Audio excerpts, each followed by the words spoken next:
Time for a prison story. That's right. I'm about to give y'all a good prison story, man. We're going to Elaine Hunt Correctional Center. And we're going back to the year 1996, where I was a 19-year-old who had just made it to the state prison system in Louisiana. I got to Hunt Correctional Center, for a 4-year prison sentence for a drive-by shooting.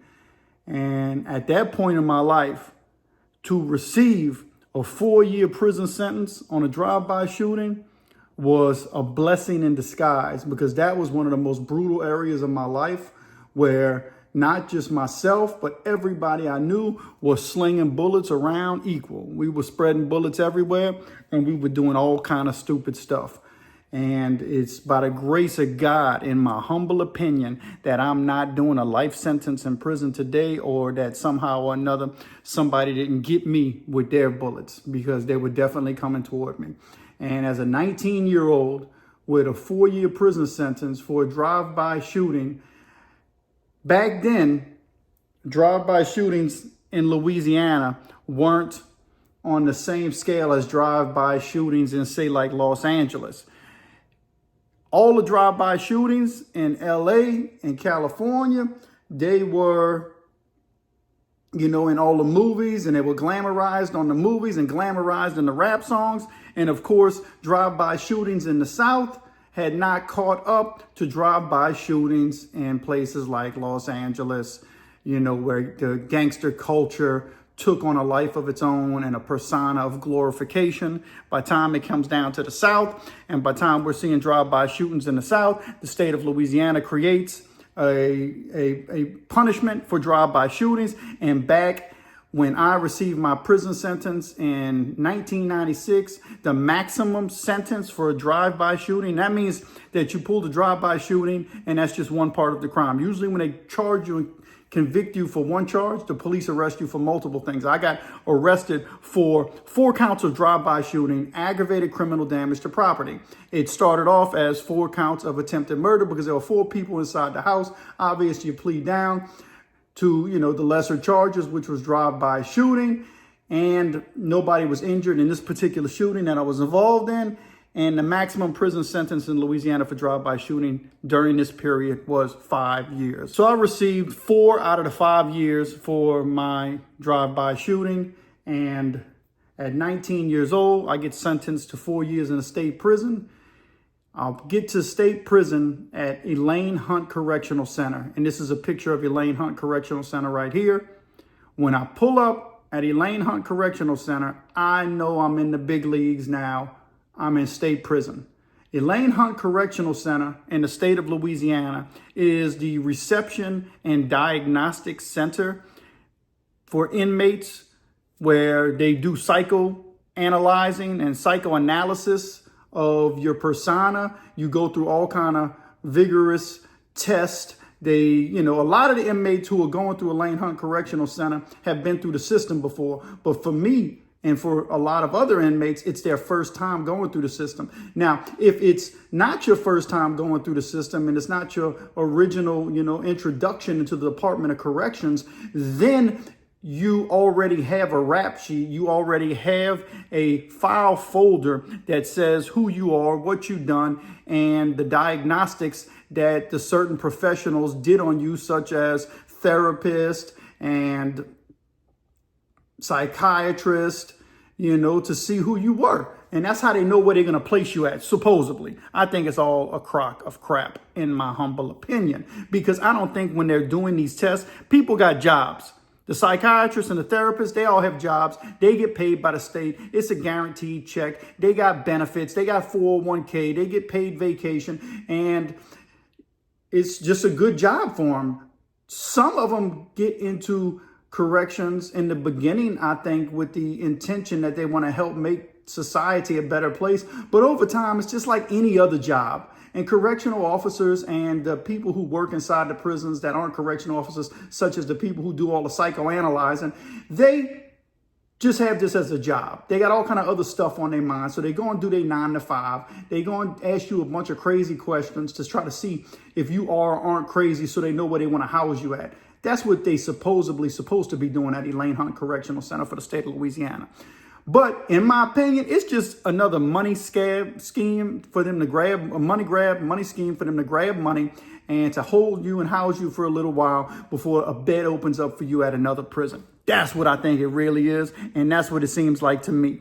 So I get to Elaine Hunt Correctional Center in 1996, like I said. And when you get there, I'm coming from Jefferson Parish. Jefferson Parish ships inmates in these little long cargo type vans that you see them. If you drive interstate and you do a lot of interstate travel, chances are you've seen a prison transport bus or a prison transport van. It usually has Department of Corrections on it. And it usually has, for the parish jails, it has the parish that you're from. So it'll be Jefferson Parish Correctional Center. And you riding to the highway, you get to the prison, you shackle down. I want to explain something about shackles. Shackles vary from prison to prison and place to place or whatever they have available. There's not just one set system of shackles.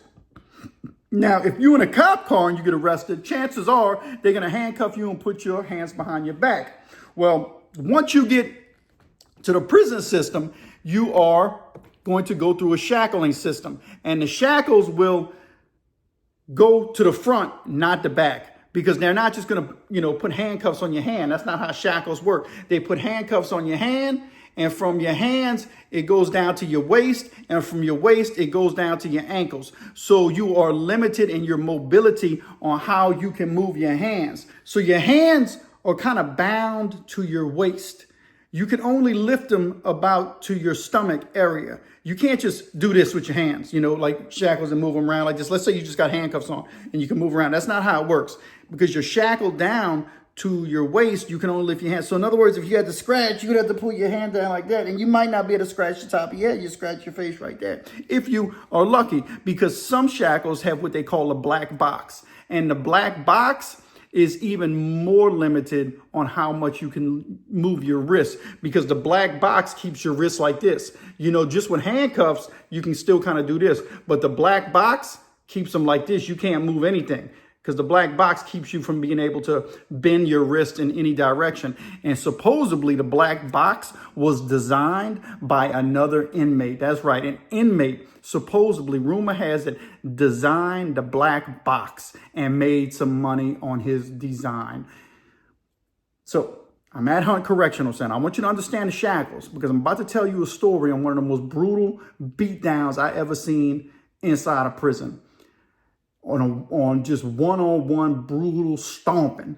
And it had to do with shackles. That's why I want you to understand shackles. Everybody who's getting to Elaine Hunt Correctional Center, once they get inside the prison, there's a main area where inmates are getting on and off buses because that's what's happening. People are being shipped and transferred from place to place. Just the parish jails are dropping people off at Elaine Hunt to go through diagnostics and reception. And then other people are leaving diagnostics and reception and heading to the state prisons. Also, the state prisons are mixing and matching inmates. Some inmates may be leaving state prisons and going back to parish jails because of open charges and holds that they have. So that's kind of where all the trade-offs happen inside Elaine Hunt. You just ain't going to pull up at the local Circle K and trade inmates. Oh, yeah, here's Angola. Here's DCI. Let's switch a couple inmates in the 7-Eleven parking lot. That ain't how it's going to work. Can you imagine? If that happened, it would be crazy, man. People would think the judicial system and the correction system didn't have any, sense. So they do it inside of a prison where it's more safe and secure. So if Angola wants to trade inmates with DCI and DCI wants to trade inmates with Allen Correctional Center and WCI wants to trade inmates with Cottonport, they can do it all at Hunt Correctional Center in a safe and guarded environment. This is where things go down. And when inmates are getting moved back and forth and they doing a little shuffle dance, you see a lot of people you didn't see in a long time. A lot of people see each other during the transfer section at Elaine Hunt Correctional Center. You see a lot of people. You're like, they ain't seen that dude in a while, man. What's up, man? You find out so-and-so got shot and killed on the street. You find so-and-so's a dope addict. You find all kind of information gets traded from convict to convict at Elaine Hunt Correctional Center. So there's this parish jail. I think it's Bossier Parish, call it Bossier City. It's up towards Shreveport. If you know anything about the state of Louisiana, probably the biggest area for gangbanging in Louisiana is definitely coming out of Shreveport. They call it Baby LA and Baby Chicago. For some odd reason, gangsters from Los Angeles and Chicago migrate to Shreveport, Louisiana to start chapters of the street gangs, such as Gangster Disciples and the Crips and Bloods. It happens in Shreveport. They always banging, and they really got that country drawl in Shreveport, and dudes talk different. Y'all know, y'all always talk about how we talk in Louisiana. Well, they definitely talk. You could tell, someone's from Shreveport by the way they talk. So Bossier City's there. It's right outside of Shreveport, and they're transporting inmates. I'm there for the first time coming from Jefferson Parish. And when the inmates come out of the cargo van, transport vans, or the prison buses, everybody's shackled. And there's usually 2 officers that represent the parish or prison that's transporting the inmates. Those 2 officers, once they get to Hunt Correctional Center, they're armed. But when you first get to Hunt, they got to go into a separate building where they turn their firearms in, because you can't just bring firearms inside the prison. So they put their firearms up because now they're going to be interacting with the inmates. When they're transporting them, especially in the state prison vans, the section to the driver and the section to the other guard is basically a cell. So the inmates who are shackled are inside the seating area of the bus, but they can't get to the correctional officers who are armed. Can you imagine? You've seen the movies where they show inmates taking over a transport bus and getting the arms. It ain't so easy because you shackle down. Now, when they get to the prison and they put their arms up and get inside the prison, they have to take the inmates off the bus. Sometimes they got a busload full of inmates. And so these 2 officers who are transporting the prisoners, let's say from Angola, they're responsible for the prisoners who are from Angola, and they have to start taking the shackles off because the shackles are going to go with them back to the prison. But the inmates are either going to stay at Hunt Correctional Center or they're going to get transferred to another place, however it's going down. And so that correctional staff from that prison will take the shackles off the inmates one by one. All right, Bossier City. Let's go back to Bossier City. I'm getting my shackles are off, and most of the prison buses are big. They're large. It's a bus, but the prison cargo vans are much smaller, and there's buses lined up everywhere and cargo vans lined up everywhere, and inmates who are shackled in and out. And most of the time, there's correctional staff with eyeballs. Hunt Correctional Center is a maximum security prison, so there's gun towers everywhere, and there's officers everywhere. There's usually somebody watching something, but the walks are gated and fenced in. I'm sitting there, man. I get my shackles off and I'm waiting. You got to wait one by one because they're going to walk you in. You got to call your name. They're going to do your checklist. The prisoners, they're going to sign you off from Jefferson Parish. Now you're in custody of Hunt Correctional Center. So Hunt has to sign Jefferson Parish paperwork. They trade off. Inmates done. Now they belong to you. And then they get on their way. They get whoever they picking up. I'm looking, and Bossier City, man, they got this white dude. Big old boy, cornbread, he looks like one of them country white dudes. He was about 6'4", and he was a stocky dude. And he gets the shackles off. I didn't see him take the shackles off. I'm gonna tell you when I recognized everything, because there's a lot going on. You're watching everything. He gets his shackles off, and they taking inmates one by one. Somehow in the commotion of everything, the officers from Bossier City got caught up because they got all not just the paperwork, they also have all the property that they have to get from each of the inmates. Most inmates usually have a bag or 2, a garbage bag or 2 filled with their property. And so they have to get that property off the bus too. Well, this one dude, man, this country-fed white dude from up there in Bossier City, man, he just all of a sudden just cocks his hand back and slams it straight into the face of this black dude who's shackled down. Boom! Dude just flips upside. When I say he knocked the dude out, just when his fist hit this dude went to sleep. And now the dude's shackled. The black dude he hit was shackled. And the white dude, they took his shackles off. Because you got to think, the 2 correctional officers who were taking the shackles off, they take one at a time. And then you got to wait. And then they move the inmates in. It's chaotic, but it's organized chaos. He hit this dude, and when this shackled dude fell on the ground, my man started stomping his face into the asphalt, and blood was splattering everywhere. I watched this dude stomp this shackled dude, and the dude was shackled. If he wanted to do something, he couldn't do nothing. And this dude just was boom, boom, boom, boom, just stomping. That dude's head was just doing this.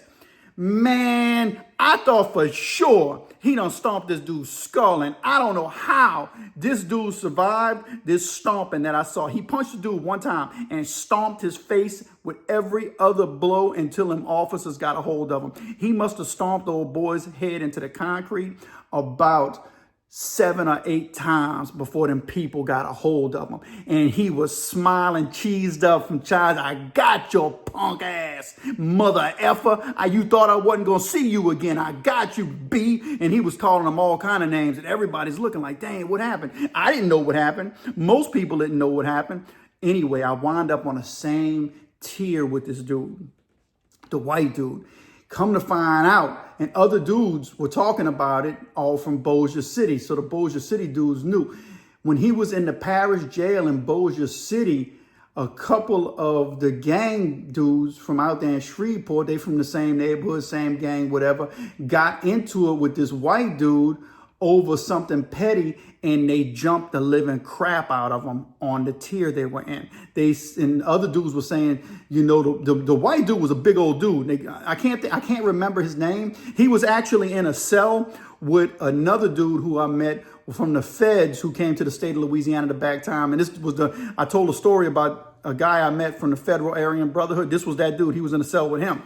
And they were in the cell together, and I talked to the dude from the Federal Aryan Brotherhood. He was cool and everything, but you know, he wasn't, you know, he had that federal mindset. But my dude, who I'm gonna call Big Cornbread. Big Cornbread was a regular, you know, typical Louisiana white dude, you know, and so me and him was cool. And so I got to talking to him, and he told me the story. He said, yeah, he said them dudes jumped the crap out of me. He said they ain't really get me. He said, but I couldn't win because every time I fought them, he said they would jump me. 4 or 5 of them would jump me. And he said, I always told him, I said, y'all not gonna be together all the time. And he said, this is how it goes down the path. Because he said he stayed on the tier with him. He just would fight them. He said, when we get up the road, it ain't the numbers are going to change, and I'm going to get y'all one by one.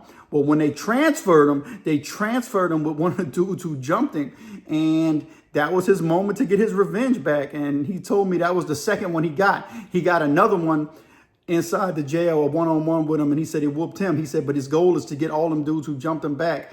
And man, I think he concussed this dude. I never did see the dude again. He got shipped to the infirmary, man, but he had minimum probably broke his jaws, his nose, you know. I never did see the dude again, man. I just watched this dude stomp a shackled dude down. And that's how dangerous it is in prison, man. You don't know when somebody can get you. And you might be shackled down. And if you shackled down and you ain't paying attention, you can get got. You don't never turn your back and shackle down. Maybe that dude should have got closer to the police officer, or he should have told one of the other dudes to watch his back. You never know what can happen. I don't know. Dude stomped him down, and the dude who stomped him down, he was on I forgot, he was on like a robbery charge, so he had like a 25, 30-year sentence. He was like in his 30s, and this was in 1996, and he was in his 30s, probably early 30s. So he's probably in his 60s or 70s by now. And the dude who was in the cell with him from the Federal Aryan Brotherhood, he was even older than him, but they were, you know, they were in a cell together. And I remember I can picture having conversations with these dudes in 1996. And I was only on the tier with them for like 1 month. Like I said, it's reception and diagnostic. Everybody's getting transferred. Actually, I think they both might have went to Angola, if I remember right, because we wound up on the same day getting transferred, and everybody gets their transfer papers. I went to David Wade Correctional Center, but I think they might have went to Angola, if I do remember correctly. And I just never forget it, man. He was telling me, the dude was telling me, he was a cool dude. He's like, man, yeah, bro, when you get up the road, youngster, man, just fight for yourself, man. And I got up there, and I got a bunch of fights. You know, sometimes I tell the stories of the fights, and I did what I had to do on those 4 years. And back then it was half the time, but I lost good time. So I did like 2 years and 2 years and 4 or 5 months or something like that, because I did lose good time for fights I got into. And then they hook you up on dirty urine and all that, man. But watching a dude get stomped while he's shackled is something that you never forget. You just never forget it. That's the only time I've seen somebody get beat down wearing shackles. But how you treat people can come back because, you know, and listen, I don't condone none of this stuff. It's not a way to live. It's just a reality on what happened and what I saw and how, you know, people live every single day inside the prison system. You don't know when something's going to come back around and the person who you mistreated is going to remember what they did to you and they're going to exact their revenge. They're going to come at you like the Punisher and they're going to bring their own justice, street justice, prison justice. And old Big Cornbread, he brought the hammer down on that dude who jumped him inside the parish jail. Welcome to the Pen and the Shank, the most unusual and unique crime and prison channel experience on YouTube, where we talk about dudes getting stomped down in the asphalt while they shackled down because of old beef that got started in the parish jail and it spreads into the state prisons. Man, give me a like and subscribe. Hit that bell notification so you know when I drop another video and help this small YouTube channel, up and coming YouTube channel, go to the next level, man. Share this video, type in the comments. It all helps the algorithm and that helps this channel to grow so we can take it to new heights. Anyway, thanks for watching.